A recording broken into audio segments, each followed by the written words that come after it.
Artijo Alkostar, sang pahlawan penegakan hukum Indonesia.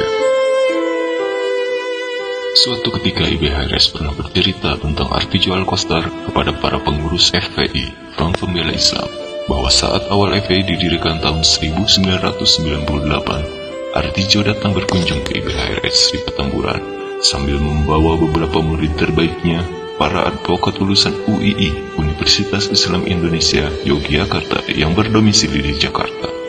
Saat itu terjadi dialog hangat antara Artijo CS dan IBHRS tentang penegakan hukum dan HAM yang akhirnya membuat hubungan mereka terjalin sangat baik bak keluarga.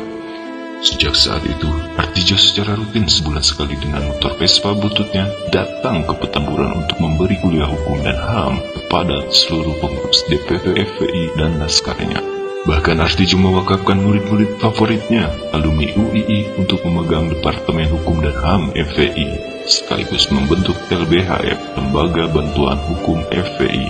Dan sesuai amanat Artijo, para advokat LBHF tidak pernah meminta bayaran apapun dalam memberikan diklat hukum dan HAM maupun bantuan hukum kepada FPI dan para aktivisnya di seluruh Indonesia. Pada saat Artijo direkomendasikan menjadi Hakim Agung, IBHRS yang menyarankan agar Artijo jangan terlihat dekat dengan FPI, karena FPI kerap jadi target fitnah sehingga khawatir berimbas ke Artijo. Namun Artijo tetap Artijo, walau sudah jadi Hakim Agung, tetap saja punya perhatian yang khusus terhadap FPI, sehingga nasihat, saran, dan usulnya untuk FPI tetap mengalir di tengah kesibukannya sebagai Hakim Agung.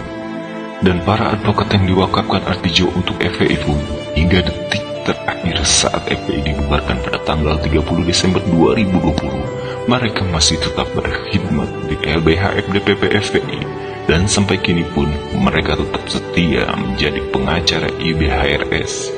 IBHRS menyebut bahwa Artijo adalah sosok Hakim Agung yang jujur dan amanah, cerdas dan berdedikasi, serta tegas dan berani yang hidup dalam kesederhanaan.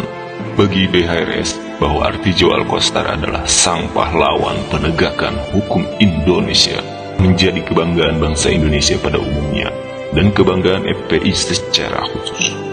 Semasa hidupnya, Artijo Alkostar adalah sosok yang taat beribadah kepada Allah Subhanahu wa Ta'ala dan setia kepada bangsa dan negara. Kini telah tiba saatnya beliau kembali ke rahmat Allah Subhanahu wa Ta'ala dengan husnul khatimah, insyaallah. Selamat jalan berjuang, semoga menang dan senang di sisi Allah yang Maha Penyayang.